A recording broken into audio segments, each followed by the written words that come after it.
This is a nuclear limit switch main shaft assembly, which is quite like the commercial limit switch main shaft assembly. And the top one, they have a two hex nut, so that when you lose it, and you can see there is the driving mechanism here, rather than use the clutch nuts.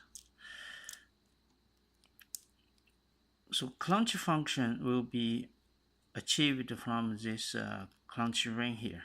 So this nut will be tightening the friction between the wire here and the traveling nut surfaces. When the valve opens, the traveling nut will be moving forward to hit the opening nut and open the valve. So if the nut is not tight, and this could be end up slip, the travel slip.